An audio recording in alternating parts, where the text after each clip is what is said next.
A closer look at the lives of fashion billionaires from France, US, Nigeria, or any part of the world.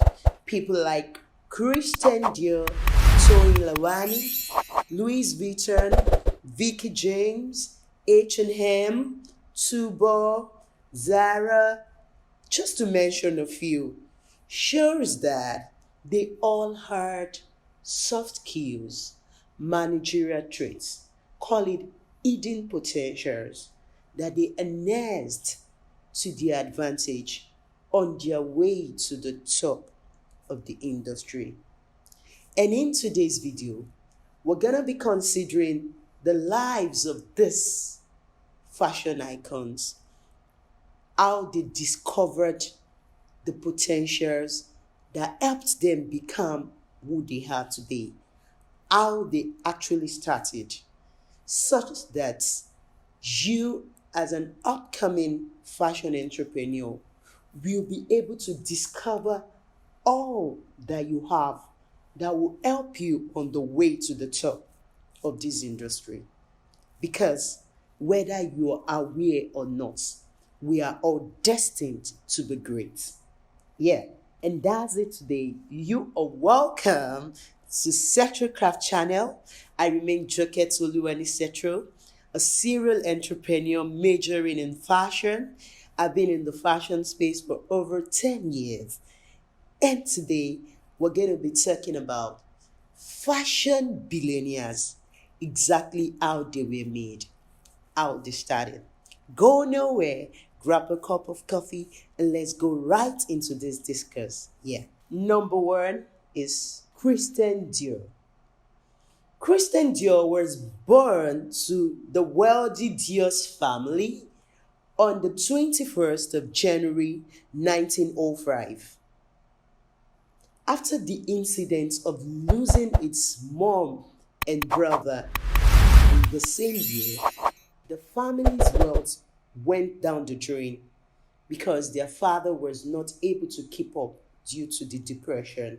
This then made Dio to return to his craft because from childhood, Dio had passion for art and he was a lover of flowers.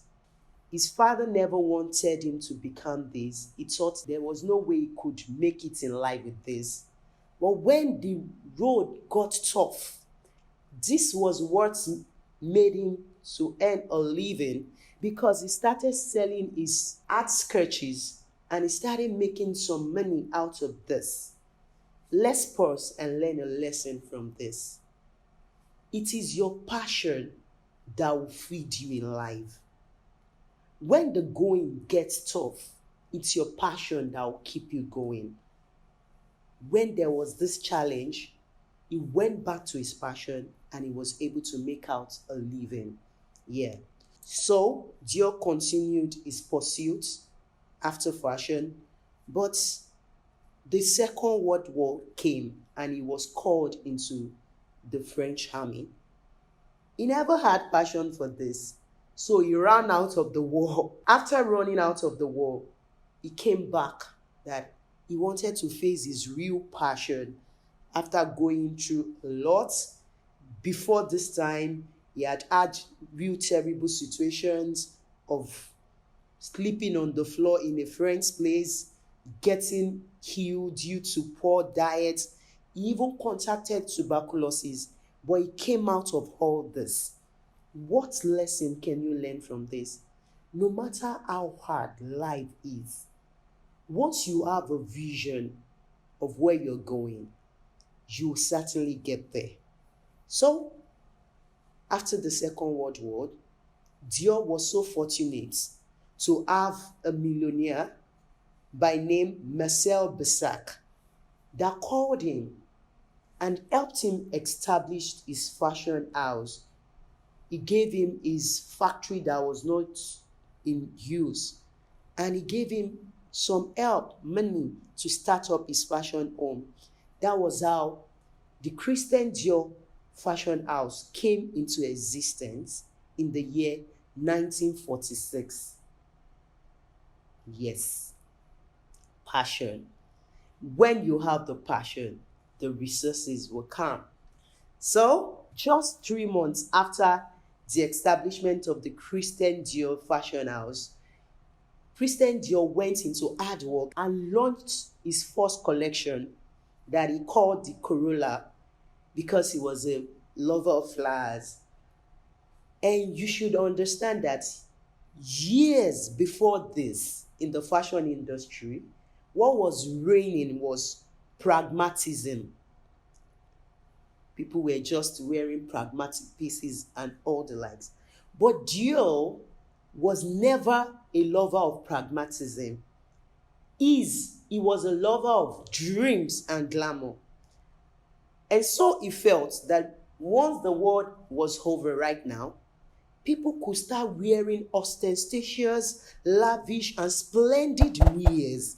And this he achieved by this his first collection because the pieces were really lavish and ostentatious pieces and they spoke luxury.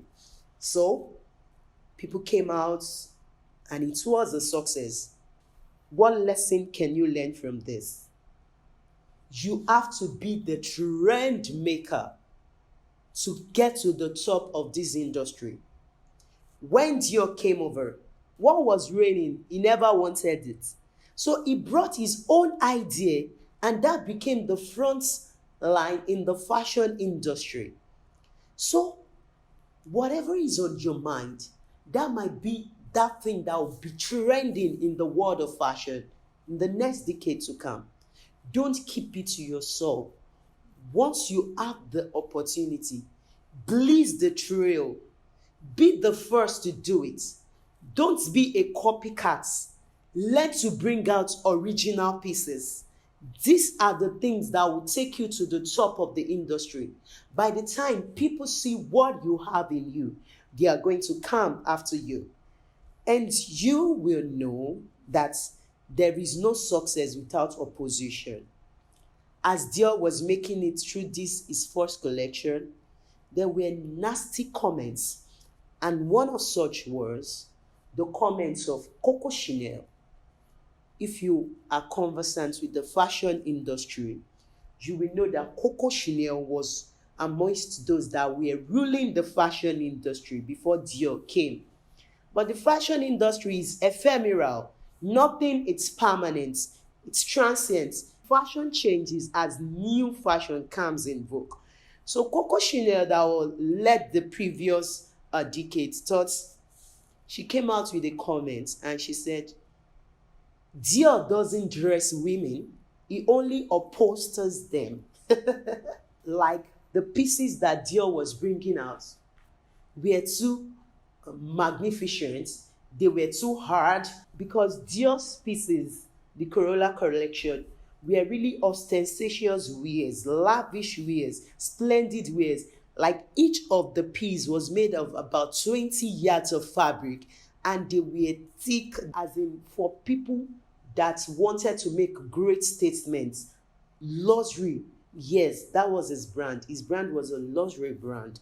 And Coco Chanel was like, how will you be dressing women like this? Taking back to the femininity of the olden days. And Dior just responded and said, I think of my work as ephemeral architecture dedicated to the beauty of the female body. And that answers it all. It's ephemeral architecture. It's just for a time. And that's it. Dior started growing.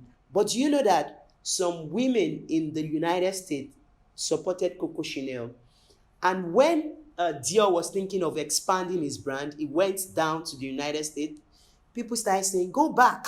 We don't need you. What are you doing here? But do you know that if you can persevere with your ideas, you're going to rule the world? Dior never allowed what people were saying to move him. He persevered. He went back home from United States after people shouted at him and yet continued developing his pieces. And before you know it, he started having branches everywhere in the world. So Dior was never moved by all these complaints. He opened a branch in New York. And before you know it, his brand started growing. He produced fragrance, and he also licensed his name to accessory companies so that if you want to wear Dior, you wear the smell, you wear the accessories, you wear the clothes and everything. And before you know it, Dior was on the top of the industry. And what could this teach you? Whatever you're doing today, and it's like people are not receptive of it, and they're saying rubbish about you, make sure you keep at it if you know that's your passion in the industry. People will come back doing what? Buying into that your ideas as the reigning thing. I knew I had this experience while I was in school too. People were always against me for something. I kept at it. And in the end, those that were against me, they started publicizing that thing that I was doing. So that's how the world is. The world will make a way for he or she that knows where he or she is going to. So when you know that this is what I want to do, and you keep at it, no matter how the derogatory demands or how the derogatory remarks, you are going to get to the top of this industry. And that was how Christian Dior continued. But the unfortunate thing happened in the year 1957. Christian Dior died after suffering from heart attack the third time. And Louis Saint Laurent took over from him. He managed the brand. Later on, he left. Then Mark Boyan took over the management of the Dior's company, and the company started doing great. They were going to greater heights and all the likes. And as you know it, once a business is doing great, there will be different things. There was a sort of conniving and all sorts in the company. The company wanted to be sold out, and before you know it, it was listed for sales. And the chairman CEO of LVMH, in the person of Bernard Arnault, bought over the Dior's brand for about 11.3 billion US dollars. And so many things came into place. They had to go back to the Dior's principle. When they tried to operate it without following the legacies of Dior, it was not going. This is a take-home point for us here. They just don't buy your brand. They buy you. They buy into your ideas. They buy the fact that they love you. They love your personality. They love everything about you. Then they begin to buy and wear your brand. So you should not just be in the dark and think your brand will grow. Let people know about your story. Let them know of how you started. Let them know of your lifestyle. Tell them things you do. By the time people are able to relate with you, they will buy your brand. And when people buy your brand, you will get to the top of the industry. When they never wanted to follow Dior's brand, the brand was about closing up. They had to get back. They employed experts, and right now, I think the Dior's brand is still doing very great because it recorded a revenue of 28.7 billion euros in the first half of the year 2021. And that's to tell you that whatever you do, the legacy keeps on living even after you. So to get to this fashion industry, I hope you've been able to learn one thing or the other from the life of Christian Dior. Just let me have your opinions in the comment section. Where are you in the industry, and where do you think you can get to? What do you think you can harness? Remember, what helped him was his passion. He had passion for art. Although his father never wanted it, he kept at it until his death. And after his death, till date, many nations of the world, different persons are still wearing the Christian Dior brand. So are you that brand that will be worn for the next decades? Let me hear your story in the comment section. In the next episode, we're going to be talking about Toyin Lawani, the MD CEO of Tiana's Place Empire. She's actually from Africa, Nigeria to be precise. So watch out for that. See you in the next episode.